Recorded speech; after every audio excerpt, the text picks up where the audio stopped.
anything that you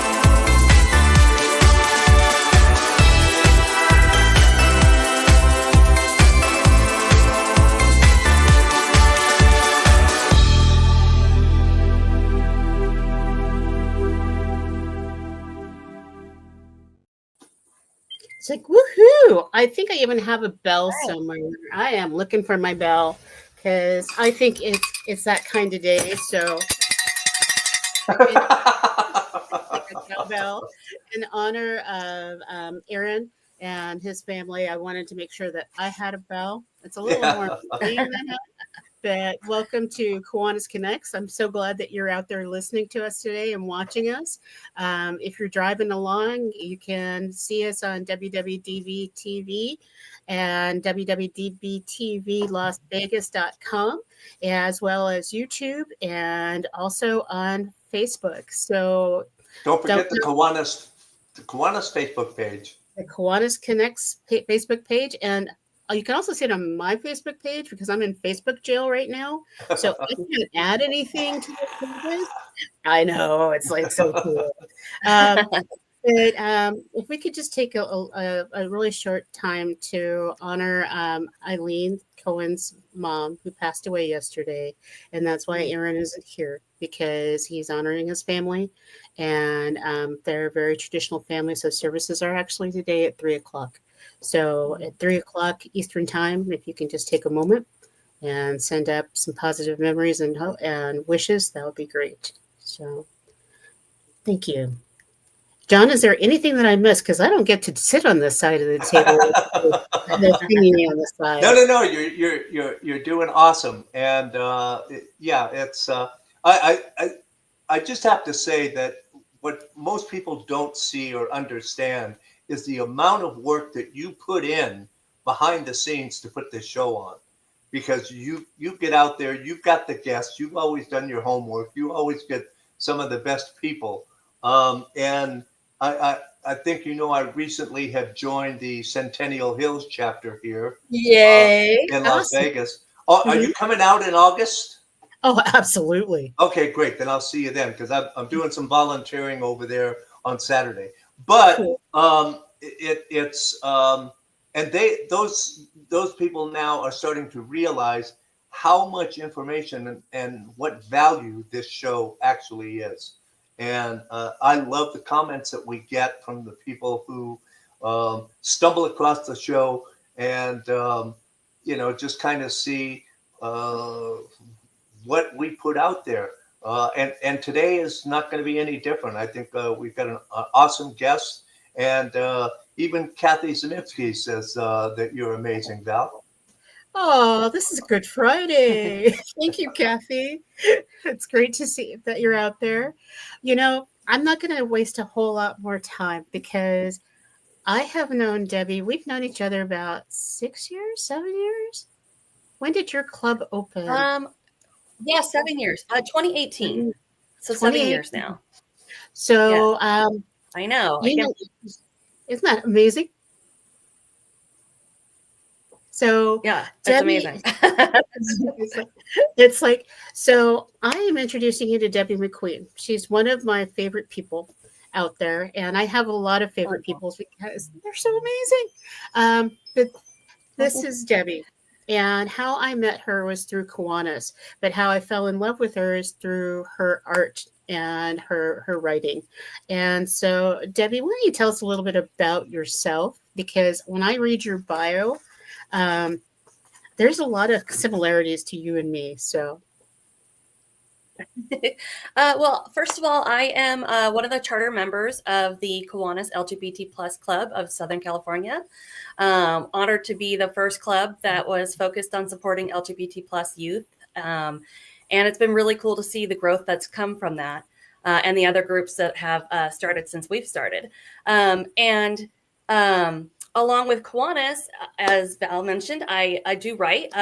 One of the things I started with writing is that I used to read a lot of young adult books, which sounds funny, but growing up, we didn't have a lot of that kind of variety. And so I got to read all these books that had these great adventures and, of course, these epic love stories in them. But I didn't see a lot of stories that had main characters that were in the LGBTQ community. And as an adult who was reading these and wanting to see more representation, and as a parent who was wanting to see more diversity for my kids and for other young people, it was really important for me to write what I felt like we needed to see. So adult series, and it was really important for me to have accepting family in it. There's no hate or negativity for who people love. There's a lot of challenges we have in this world. And if we can escape into a fantasy world where, we can just be accepted for who we are, I think that's a beautiful thing. And, bring a lot of hope in with that. And so since I started writing, I began, I'm sorry, I guess I'm going into a whole. No.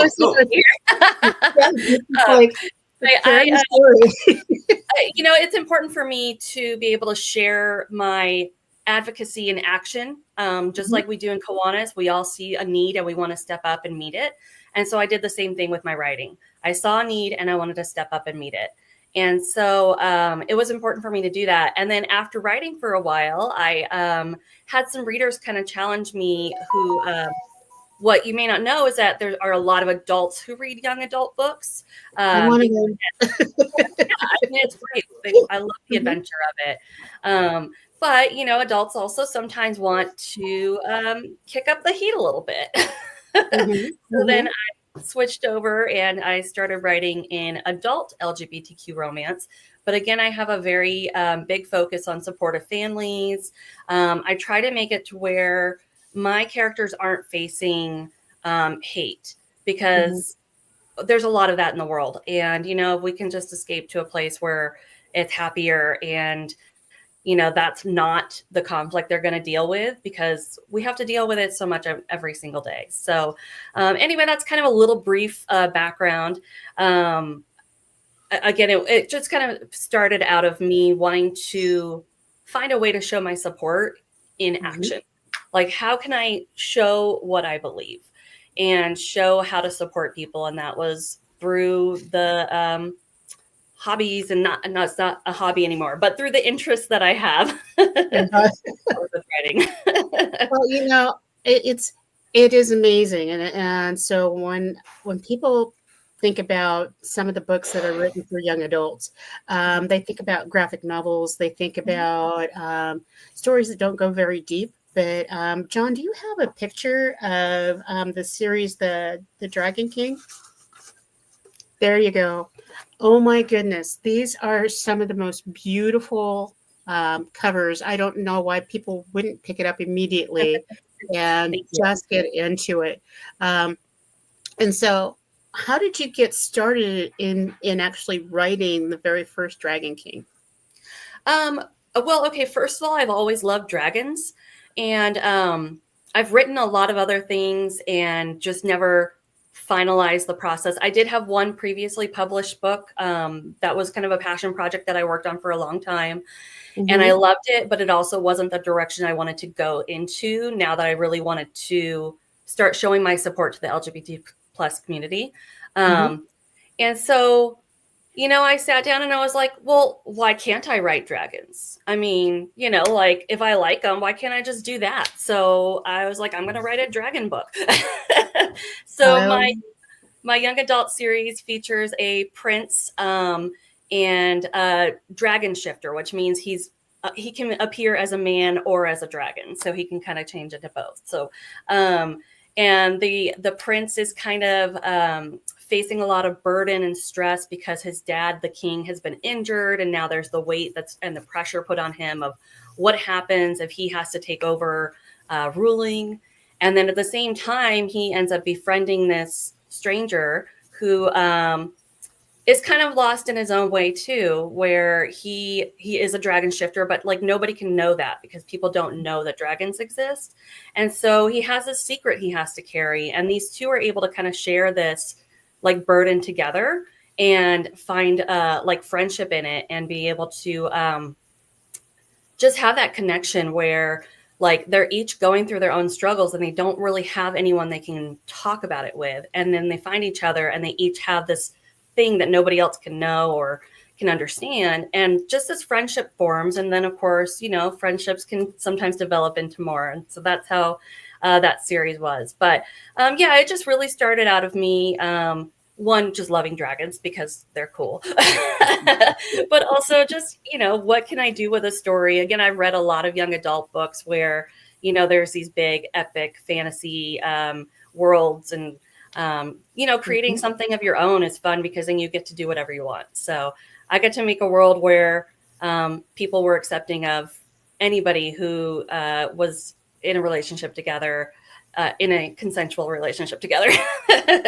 But yeah, it was just really neat to be able to have that place to kind of express it and develop these characters and develop this world. And I had a lot of fun with that. So when I first noticed what you wrote, I thought that's an audience that is so there's so little out there for that audience. Yes. And I thought, well, that's awesome. You know, that you are addressing that.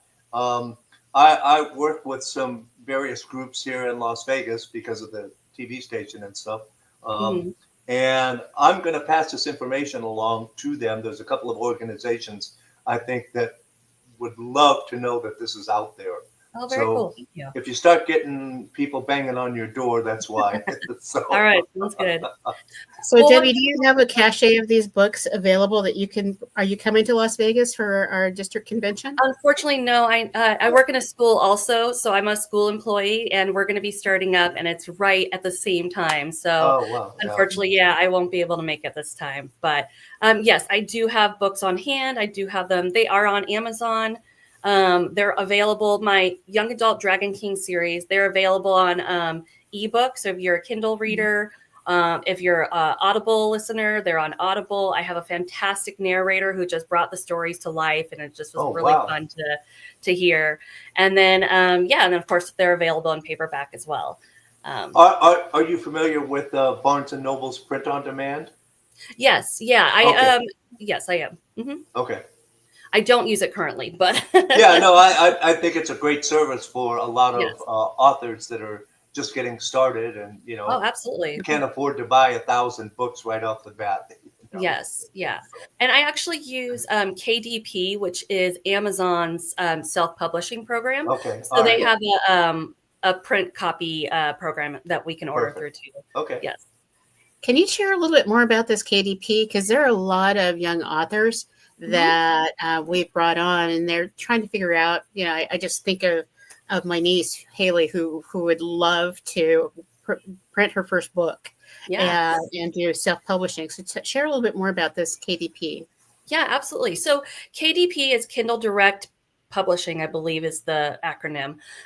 Again, it's, like I said, it's Amazon's self-publishing program. So through that, I have a back office that lets me upload my book when it's ready. I upload my cover when it's ready, and then it puts it all together and puts it out on Amazon and anywhere else that I choose for it to go. It's really easy to use, and they have a ton of like help resources on their help page, like that will walk you through different steps. There's also a community board on there that will help you with some like questions and answers if you're trying to figure things out. I would say my biggest suggestion for newbie authors, for people that are trying to figure out how to start, the biggest thing is to connect with other authors, because we all are in the same position of learning things as we go. And most of the authors I know, most of the independently published authors I know, are really happy to share what we've learned along the way. So get into communities with authors, get into communities with readers, find the spaces that support the genre, the type of writing that you're doing. And that's where those connections are such a huge help as you're going, because having another author you can reach out to and be like, hey, I have my book written, but now what do I do with it? You know, it's really easy to be able to like make those connections. Okay, maybe it's not easy. Sometimes making connections is hard, but once you do it, it's a great resource. I really think that the community itself is the biggest help that we have. But again, KDP does have a lot of information on it. So if you are looking for how to publish, what to do, how to format the book, it will walk you through all of those different things. And then again, there's also other programs you can use and people you can hire to help you with that as well. So is that where you started with formatting your book, or did you already have this book idea and it was percolating in your mind, and then you moved into you already had it written and then you went and did the self-publishing? Or how did it work out for you? Because I'm in the process of writing a book, and because that was one of my main goals for this year, is to write a book. Now I've got 2 different projects going. That's awesome. Yeah, but I'm learning a lot. So this is kind of my platform of sharing with others. I mean, well, my first book I published in 2017. But I really count 2020 is when I started my young adult series. I really kind of count that as the start of my career, because my first one was sort of like, I learned a lot of things of what I didn't do right. But anyway, so to kind of start, there's sort of slang terms we use in writing where there's people that are plotters, where you plot everything out. You have your full outline. You know what's going to happen in every single chapter and every single instant. And then there's people that are pantsers, which is like fly by the seat of your pants. So like you kind of get in you open up your document and you have no idea going in and you're just going to go for it. And then there's the plantsers, which is kind of a mix of both. But I tend to be more on the pantser side. I don't always have an outline to work with. Sometimes the idea comes as I'm typing. Sometimes I surprise myself with where the story's going to go. And with my young adult series, actually, the funny thing is I started out thinking it was just going to be a single book. And then I was about halfway through the book and I'm like, oh, wait, there's too much left. I'm not even like, there's so much more that has to happen. I'm like, okay, it's going to be a duology. It'll be 2 books. It's going to be great. And then I got through like that part. I'm like, there's still so much left I have to do. So I didn't know ahead of time how big it was going to be. And it kind of just kept growing. And that tends to happen a lot. Anyway, so I had the document, my full document written. And then at that point, I started sharing with some other readers I knew that were also in the young adult genre to get some feedback, because, you know, you might think you wrote something amazing and then somebody else reads it and they're like, there's some work to do. And usually there is. And even at this point, you still kind of have to get a little thick skin and, you know, dig in a little bit deep. But it's a process. There's several. Usually my book goes through several readers and an editor and all that kind of stuff before it feels like, okay, it's done. And at some point you have to just like decide it's going to be done. Otherwise, you're always going to find something that needs to be fixed. So at some point, I know Andy's out there listening and going, oh my God, this sounds so familiar, because when I was working on my dissertation, which is just one gigantic book, he says, do you want to be right? Or do you want to be done? Yes. And so it's like, and at some point you just have to be done. I have some advice from authors, or for authors, from Yul Brynner, and as soon as we come back from our commercial breaks, I'll share that with you.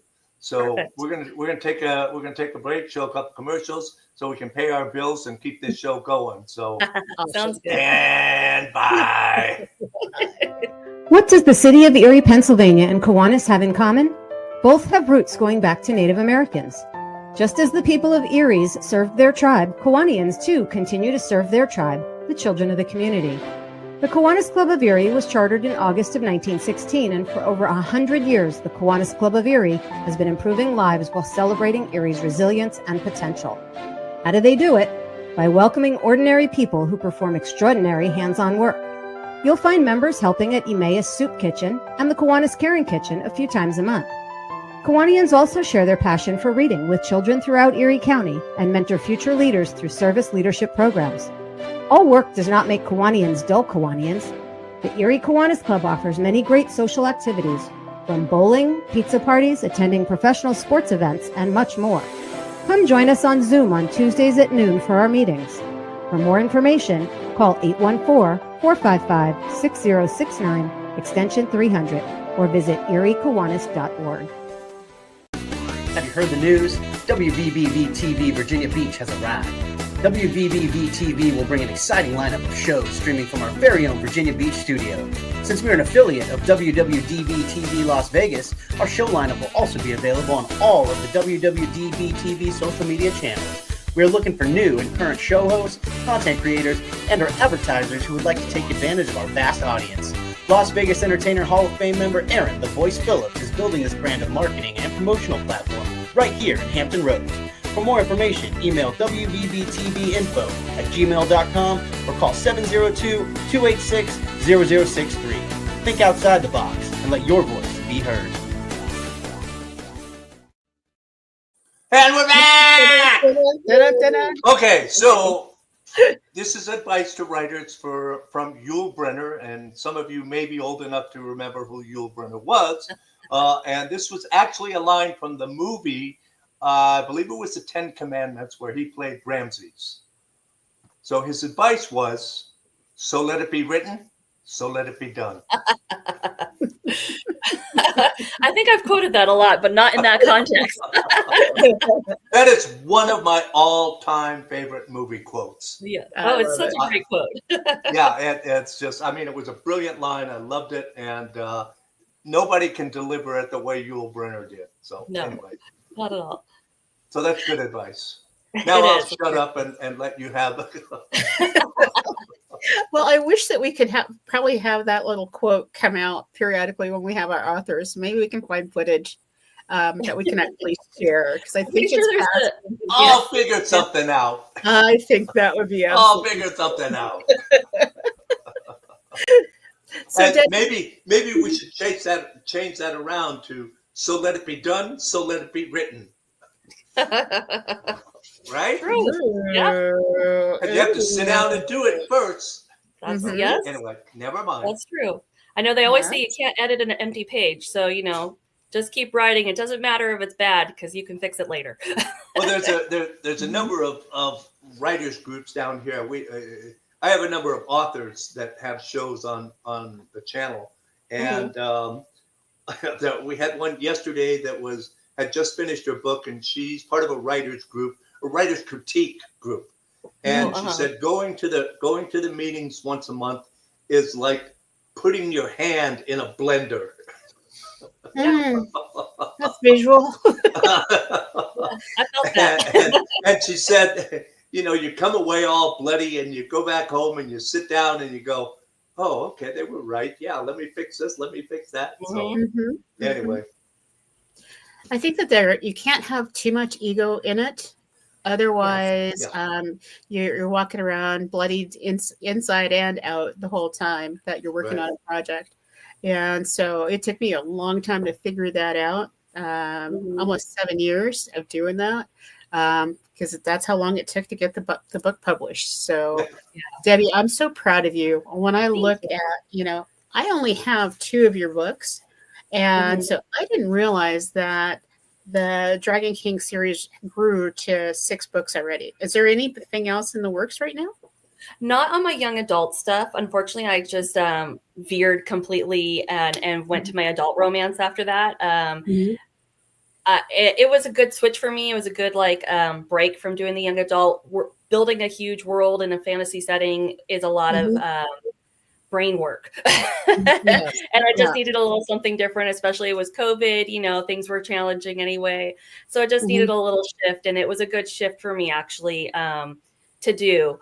And I've had a lot of fun writing in the adult romance on that pen name now. So at this point, I haven't done more young adult books. I do have, several stories I've started, but I can't guarantee I'm going to get back to those at this time.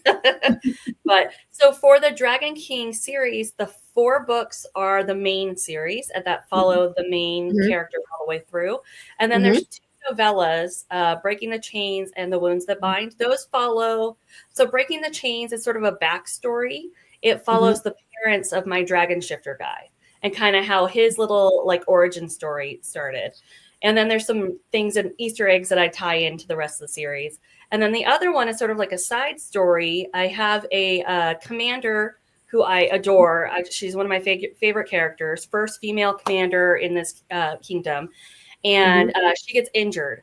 And so she ends up having a love story with the nurse who takes care of her, basically. So I really, really wanted to give her space and give her her own story. So that was just sort of like a side story that parallels moments in the main series. So the main series itself, you can get through the 4 books and you're going to get from a start to end, from Heart and Wings, Bound in Fire, Talons of Love, and Scales of Change. Those are the 4 in the main series, following the same characters and the same overarching storyline. All right. And so we can get it on Amazon. And so, which is very exciting. And so, can you possibly send a couple copies of your books that we can make available? Oh, absolutely. Ilya? So maybe we can ignite a fire with some of the people out in Las Vegas. So. Yeah, absolutely. And something too, I actually have my books in a couple different school libraries, and which has been really cool. Like I said, I worked in the schools. I worked at a high school for several years, and that library owned a set of my books. And there were at one point, one of the special ed classes was reading through the first book, which was really neat. And I've also had sets of books that I've donated to GSA clubs. So if you have key clubs, if you have high school groups, middle school, I would say it's depends on the individual's comfort level. I would say it's like a PG-13 level, but high schools for sure. If you have, if you're working on building school libraries, if you have areas where they're banning books and they're looking for diverse reads, I would love to see what we can do and work something out for that. Just to have more inclusive books for people to be able to read, because I think there's a lot of power in reading. Even if it's not your own life that you're seeing reflected, which is huge for so many, because, you don't often get media representation for across the LGBTQ spectrum. But it's really powerful for other people too, to be able to learn and kind of take a moment outside of yourself to see what it might be like for somebody else. And so whether, wherever you fall on the spectrum, I think that reading diverse books, reading people of color, reading outside of your own experiences is a really powerful thing. So I'm always happy to try to support groups that are looking for diverse books as well. And so that really connects in with all of the it's like Kiwanis Connects. We pulled together different groups. And so in Las Vegas, we actually support Justin Buma, who starts up these little libraries. And he just added a library on one of the, I'm trying to think if it's an academy in the area. And so thinking about if it's in a high school, then I think it was the Las Vegas Academy. Las Vegas Academy. And I'm not sure what the grades are. So it may not be appropriate for if it's a middle school, but let's see what we can do, because I'm excited about this. The Las Vegas Academy is for middle school and up.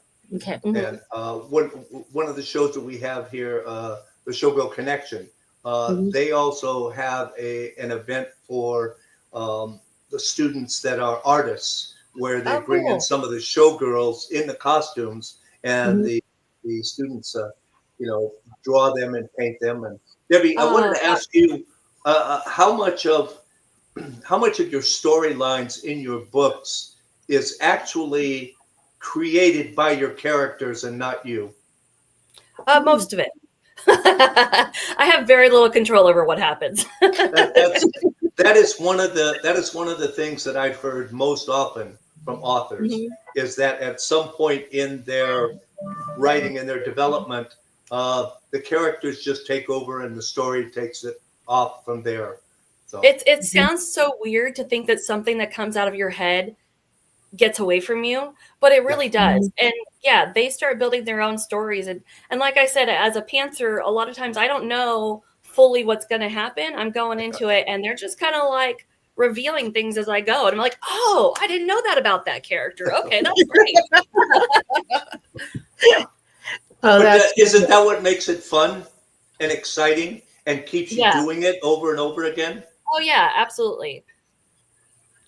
Yeah. And, you and know, the thing I think that sorry, I keep bumping in. Go ahead, Oh, Debbie. that's okay. I was just going to say the thing is too, like, there can be a lot of stories that have similar plots or similar tropes or ideas, but every individual is going to give it a different voice. Yeah. So, and as someone who also writes an adult romance, of course, you know, there's a lot of overlap. There's a lot of cliches, but at the same time, people read it because they like those cliches.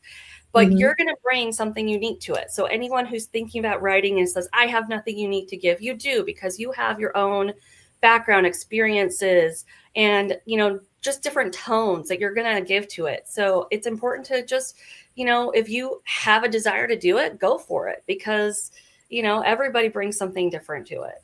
That's a brilliant answer, because one of the show hosts that I have here, they always ask this question. And that is, I'll give you my answer, but they always say, so what made you think that the world needed another young adult author? And my comeback is always, who cares? Yeah. It's I'm bringing something unique and different, and whether the world needs it or not, I do. Yes, exactly. And so, you know, yeah, writing is as much as for me as well, I hope it's for other people. But and the cool thing is too, like, as an independent author, for most authors who are not big name celebrities or well known already, it can be challenging to find your audience. Yeah. But it takes one person to reach out and say, oh my gosh, I read your book, I really connected with it, and like, that's why you do it. You know, and I've had some really cool feedback from both sides of my writing, from my adult and from my young adult. From my young adult, I've had parents who were able to read it with their LGBTQ teens and be able to talk about it and share that together.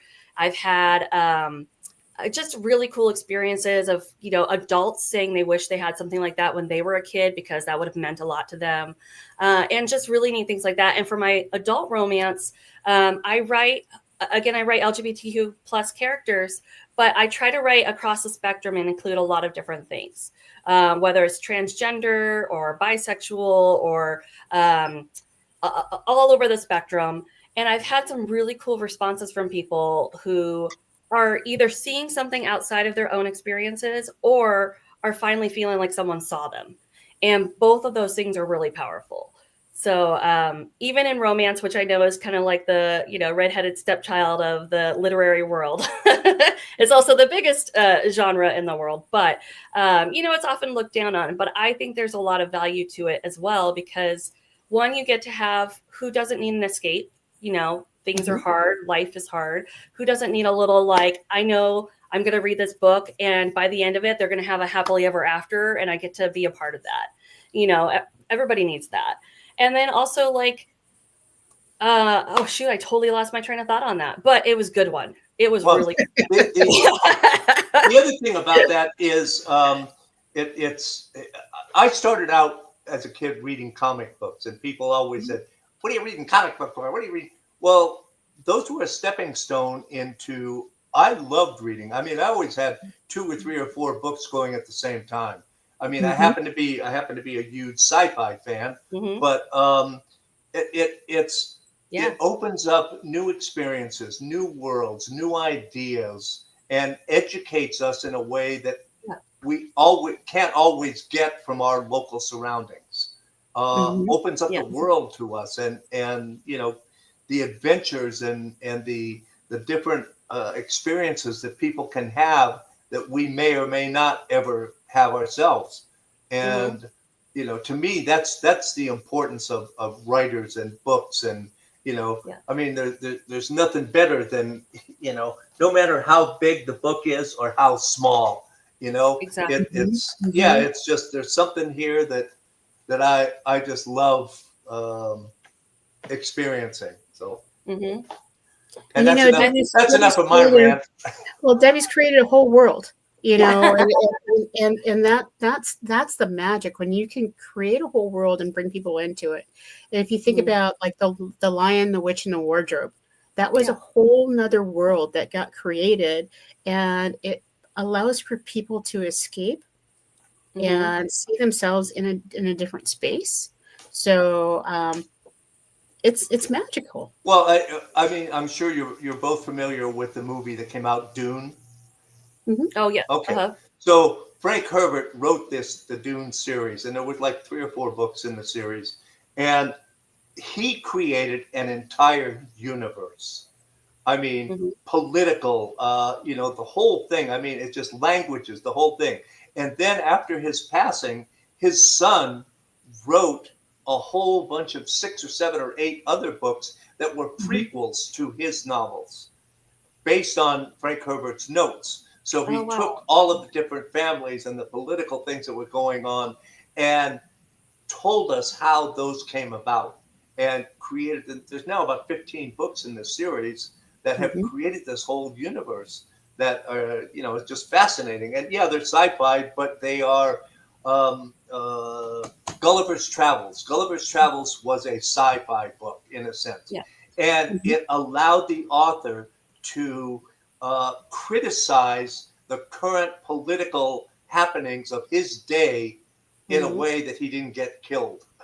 You know, it was he could you know, look at the political situations that was going on and make fun of it or criticize it without people realizing what he was doing until they realized it later. So anyway, yeah, books are a great way to express a lot of different things, emotions, reactions to real events, all kinds of stuff. And to the other side of that, I have a friend who writes horror, and he would say, you know, like if somebody was giving you a hard time, or if there was someone who was, you know, just really getting on your nerve, he's like, give me their name, I'll put them in my book.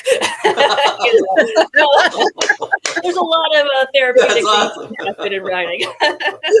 Oh, I love it. Love it, love it, love it. You know, I think that we probably need to pay some more bills. And so I was just going to say that. See, brilliant.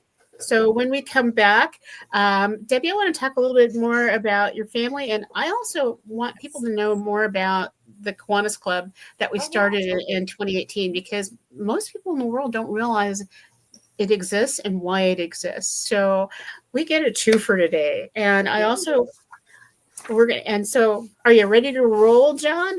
I'm ready to rock and roll. Awesome. Okay, here we go. And I think this is an appropriate commercial. Good morning, my name is Alejandro Hogan, and this year I'm the president of the Kiwanis Club for Literacy in Salinas. We're a small club, but what we do is we believe in literacy, and what better way to promote literacy than to come to different schools. We go to schools where there are 4 first-grade classrooms. That way we are able to distribute us as members to go in each classroom and give that 30 minutes of enthusiasm for the students to read and become engaged on that book. Our goal is that they get a book once a month and they take it home. It doesn't stay at school, so that by the end of the year, they have their own home library. We need more people to believe in what we do, and we want you to join the Kiwanis Literacy Club of Salinas. Have you ever wanted to dress like a Hall of Fame broadcaster, but didn't know where to begin? In 2018, Aaron Phillips was inducted in the Las Vegas Entertainers Hall of Fame, and The Voice was born. Aaron has been part of many successful podcast programs, and branding those programs plays a vital role. Visit thevoice.qbstores.com and order the latest embroidered products featuring the logos of many of Aaron's shows. Discounts and flat shipping rates are available on all orders, regardless of quantity, on men's, women's, and kids' apparel, and many accessories. Visit thevoice.qbstores.com and let Aaron's voice speak to you. Okay, everybody, wake up. We're back. I'm doing my dancing in the background. I know. I can see you on screen. I don't know if you're aware of that, but when we go for a break, I can see you Yeah. Little weird faces I'm saving for the break. Absolutely. It's just like, because this really jazzes me when we get amazing people like you on with us and we get to talk about things that make a difference. And so we've got people that come on the and watch us every week and support us. And like Herman out there. Herman, thank you for watching us. I see Michael, I see Tracy, even Andy's popped in. This is early. And so thank you all for watching us on WWDBTV, Las Vegas, and WWDBTV, I think it's Virginia. Yep. Virginia. And then also YouTube and Facebook. There are a ton of different shows that John has in his corral of shows, but this is my favorite. And I'm biased because I get to spend time with you at the end of the week. And sometimes these weeks they get tough and all kinds of things happen. But when I see like your adult series, and so I didn't want to shortchange your adult series because people might be interested in that. So you said you switched over and it's Heartcraft? So I have a lot of books actually that I've written. My adult pen name is Ducky Mac. So I have a lot of books under that pen name. My biggest selling series right now is the Heartcraft Market series. Okay. And so that series it's all contemporary. So it's modern day settings. There's no fantasy world in that one. And it's everyday people. It's all centered around a farmer's market. So each book, in adult romance, a lot of times you're going to get what's called standalones. So it's a series, but each book can be read on its own. So each book, you're going to introduce a new couple. And by the end of the book, you're going to see their happily ever after. So you can read one book, get to the end, and not have to be committed to a whole series to get to that satisfying ending. Which I love about my young adult one, because it's got this really big story that builds. But for the adult one, it just kind of gets you in and out. If you get to the happily ever after faster, it's kind of nice. But then each book kind of ties in where you see cameos of the other characters and things like that. Most of the couples in that series are going to be what's called MM in the literary world. So it's male couples. So most of them are gay couples. And they're just very sweet people meeting, falling in love. And because they are adult, there's some spicy fun times along the way, but that's not the focus. It's more the focus of the connection that they make. And then, that's just a part of human relationships. So we're just going to, get to hang out in that with them. So, and I know, John, you have the screenshot of some of those Heartcraft Market books. Can you pop that up? Because I was looking at this one. No, that's another one. I only have 3 photos. That's one. The other one is of Debbie. Okay. And Beautiful. then this is that one. Okay. Sorry. So when I'm gonna do like this, I'm not sure. But so I don't know what market you've been going to, but I have never been to a market where people look this good. So I'm just saying I would. Well, that's because you've never been to Hemet. Right? That must be. It must be. But it's just like while your young adult series has this artsy look to it. This has more of a Harlequin romance feel to it. Yes. Yeah. It takes that vibe for sure. And to each one, like I said, they kind of all focus on a different hobby. So like the first one, he's a pie maker. So he makes pies and he sells them at the farmer's market. And he's also a single dad. He has little kids and he's trying to figure out the dating world now that he's a single dad, and there's challenges that come with that. But in these books, most of them, as my adult romance, I have a tagline for my pen name. I call myself Sweet with Heat. So I don't like a lot of conflict for my characters because, again, we have so much of that in every single day. So these are just my little happy, fluffy, things are going well, and they're probably not going to have a hard time, finding their way together. And it's just been really fun, like escape in that way too, where it's like you can just go in and know that nothing serious is going to happen to these characters. No one's going to fall in a well. No one's going to, no one's going to have struggles with their parents because of who they're dating. No one's going to be attacked by others in the community because of living out loud. And so it's just a kind of hopeful, what I want it to look like in our society. And so that was really important for me too. And then, again, as I've said, they are adults, so there's explicit content. And it was actually a really big shift for me to do that. I was a young adult reader. I didn't read a lot of explicit content, but it was a good challenge for me. And at the same time, it was also really eye-opening and freeing because there's so much stigma placed on a lot of things in that area that I was able to kind of break that down a little bit.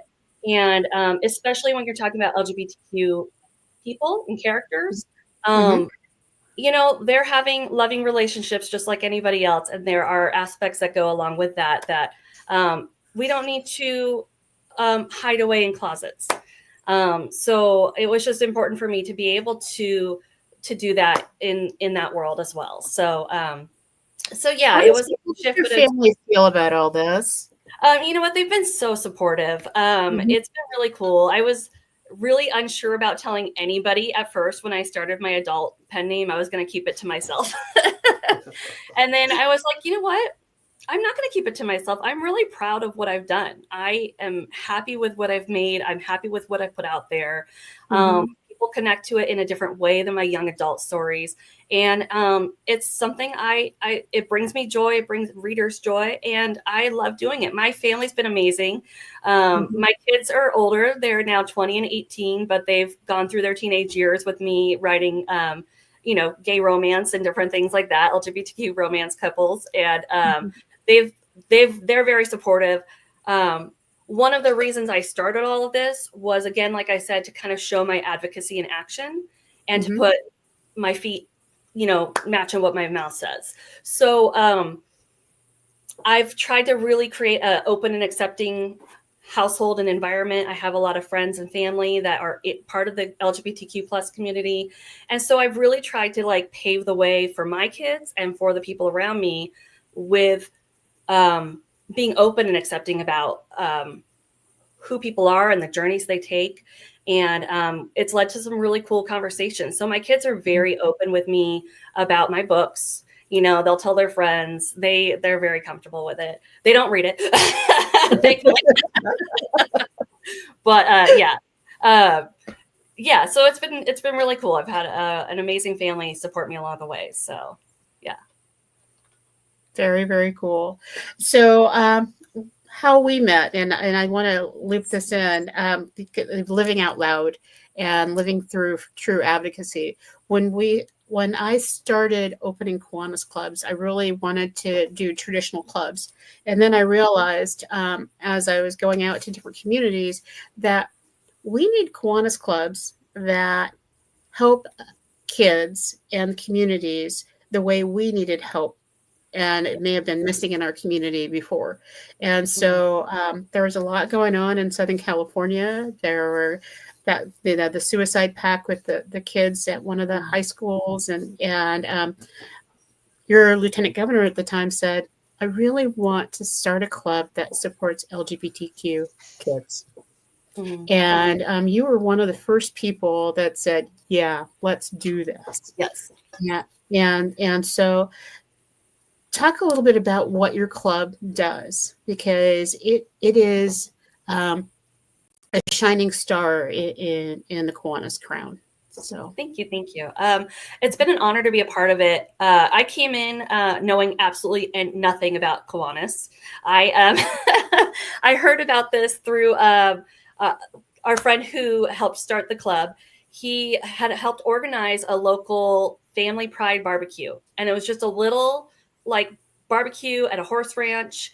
And I heard about it and I was all in. I showed up and I said, how can we help? And I put my husband on the grill and I helped, organize some kids' activities. And it was fantastic. And then we're like, well, what do we do with this now? Because we were able to come together for one event, but how do we plug into this? What can we do?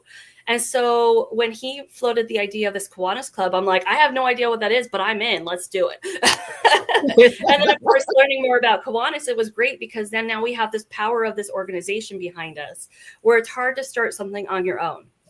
And it's hard to have, to know what to do or where to go with it. So our club is a virtual club. We cover a wide range. We meet on Zoom meetings. We use our Facebook Messenger chat very regularly. And we have people from all over. So we kind of cover a big area, from Orange County to Riverside, Palm Springs. I'm in Hemet. So it's kind of all over the place. But the nice thing about that, it means, is that anybody can join from anywhere and join us. So we've done we started out by doing like backpack projects where we collected donations for backpack supplies for back to school. And then we donated those to LGBTQ plus resource centers that are in city centers that have direct connection with kids that need it.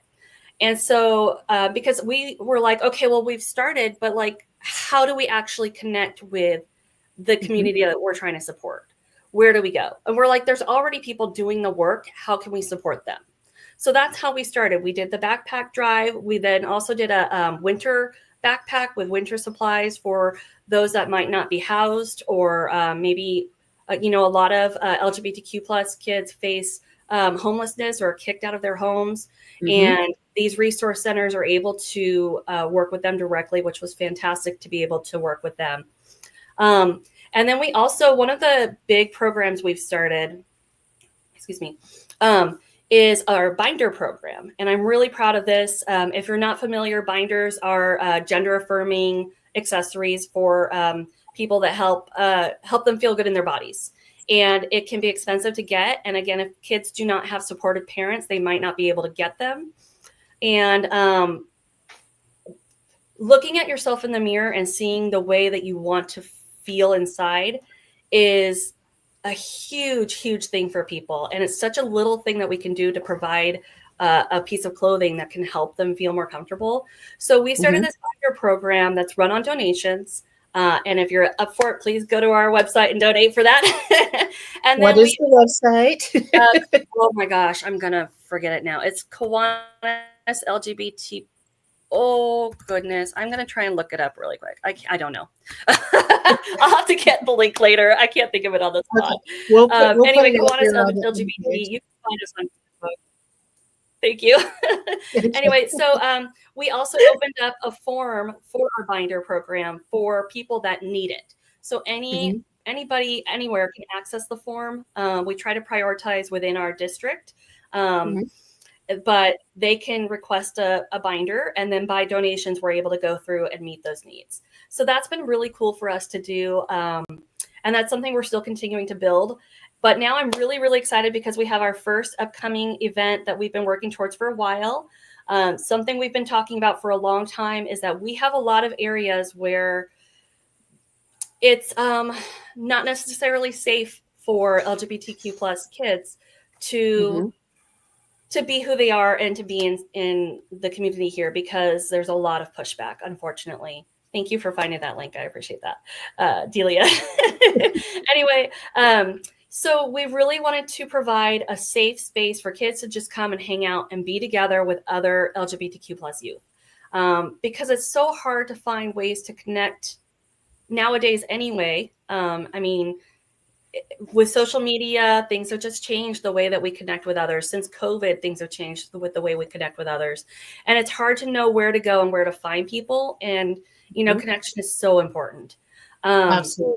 So we have an upcoming youth social event where we're going to just be hosting a hangout. Basically, come hang out, play cards. We're going to have pizza. We can have coloring. I'm not really sure. We're going to have activities, but just come and be together with other kids that you can meet, and then know that you're going to be in a safe space and be able to talk openly about things you may not be able to talk about at home or with peers or things like that. So I'm super excited about this program. So that's coming up in August. So it's going to be specifically in Hemet right now because there are several of us in our club that are in the same city, and there's a huge need here. There's just nowhere around for people to go and hang out safely, and especially for LGBTQ kids to be able to have that space to do it. So yes, that's something I'm really excited about that's going on for us. It's just like amazing. And I think about all the things that you're doing, and we've talked about a number of different topics along the way with the show over the past 3 years. And I really want to make sure that we ultimately have several of your club members come on and talk about how to start an LGBTQ support club for kids, because we're everywhere. We need to be in our different communities, supporting our different communities. And so, Debbie, thank you so much. This hour has flown. It's just like a wow for me. And so if you are out there watching and listening and you didn't see the way to be a part of this club, can you put that little trailer back up and we'll read it out loud? And so, Debbie, is there one last thing that you would want to share before we go? And so I've got it at Kiwanis LGBT SoCal.org/donations. And so that's Kiwanis. Yes. That's a forward slash. Forward Yeah, slash. sorry. Forward slash. All right. A backslash will hopefully take you somewhere else. Okie dokie. So Kiwanis LGBT SoCal.org/donations/. So if you're looking at this, you'll see it looks the correct way, not with Val seeing in her head. And you can find us on Facebook and Instagram as well. So yeah, we're on the two major social media platforms. So awesome. thank you. One last thing you said. I just think that it's really important, especially now with so many challenges in our everyday. There's a lot of hate that LGBTQ people are facing. And whether you understand it or not, understand that there are people behind those, behind that hate, that have real feelings, that are trying to just live who they are. And as a club, as Kiwanis, I'm so proud of the progress that we've made, but there's still room to grow. So please continue to work towards making sure that you're supporting everyone in your community, because there are groups that are really needing it, especially right now. And if you can be a positive person in one person's life, you don't know the difference that can make. And having a positive adult in a LGBTQ young person's life is a huge, huge impact. And they need it so much. They need the support right now more than anything, no matter where you stand on whatever is happening. They need support. There are real kids behind these issues, and they are real people. And they're all just looking to be loved and looking to, get to live their lives the way that they feel is best for them. So thank you. Thank you. I think it would be perfect to step into our mental health moment after that. I think so. Absolutely. Okay, here we go.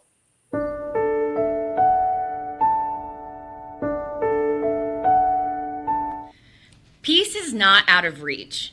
There are people, tools, resources out there ready to help you better your mental health. You are worthy of care and calm. Remember, take a moment for your mental health.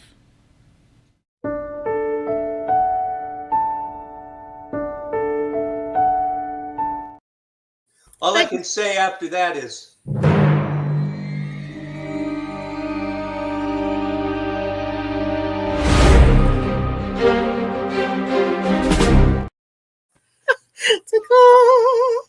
so I love Melissa Atwell. She just nails it every single time. And so you guys have probably noticed we're coming to the end, but I don't do bad dad jokes, so I got some. Oh, good. Before then, I wanted to share that we're in district convention season, and so we're going to be in towns all across the world. And if you see a bunch of Kiwanians and you're not a Kiwanian yet, ask them how to join, because this is the best Ohana ever. And so my biggest wow right now is looking at the district convention that's happening in Las Vegas, the 7th through the 9th of August. And so we've got two major things happening, and I'm going to do two shout outs. The Kiwanis Club for the Rose Float Club, that we help fund the Rose Float on January 1st, is doing a special mini golf. So if you're anywhere in Las Vegas between 5 o'clock and 10 o'clock on that Friday of that week, come on over to the JW Marriott in Summerlin and spend $20 and play mini golf, because that's going towards putting our beautiful Happy for Hippos the process, and everybody is welcome to that. And the other one is that we're doing a little adult event, which is, okay, it's not steamy adult, but we're doing a tequila tasting support of the Northern California Literacy Club. And so we're doing a little tequila. You can take your tequila over to the mini golf, and so it all goes well. But there are some really high-end tequilas that we're going to be sharing with people, doing a little education, so it ties all in. It's sipping tequila. It's sipping tequila. Yeah, no, that's it. That's what it's made for. It's made for sipping and not shots. Absolutely, but we will have margaritas. So if you want to just, so you have unlimited margaritas. You had me a tequila. Yeah. So with that, I think we're ready for a bad just real quick, if you have never played mini golf until you've played mini golf in a Las Vegas casino. Okay, so I'm filling in for Aaron, and I don't want to take anything away from him. So I don't have any bad dad jokes, but I do have some good dad jokes. So yesterday I had a quiet tennis game. There was no racket. Okay. What is a shark's favorite saying? Doop, doop, doop, doop, baby shark. I have no clue. Man overboard. I am such a good navigator. You know, when you go on road trips, you got the driver, and you got the navigator, and you got the guy in the back with the snacks, and you got somebody in charge of the music. Well, I'm such a good navigator that a self-driving car asked me for directions. No, not so much. I know. I woke up to that one a little bit. Hey, it was a last minute thing. Look at my notes. There's like a whole chart and graph in there. What are you talking about? And so we got a shout out from Virginia Beach. Hi, Aaron, and the Kiwanis Connects. Thank you so much. We love you. Thank you all for being here. This is one of those special Friday kind of shows. Keep watching it. Thank you, Debbie, for being here with us and sharing. I can't wait to read the rest of the books in the series. John, if it wasn't for you, I don't know where I would have been 10 minutes into this. We're all good. We're all good. So thanks for watching, and hopefully you'll see Aaron's Hour tomorrow.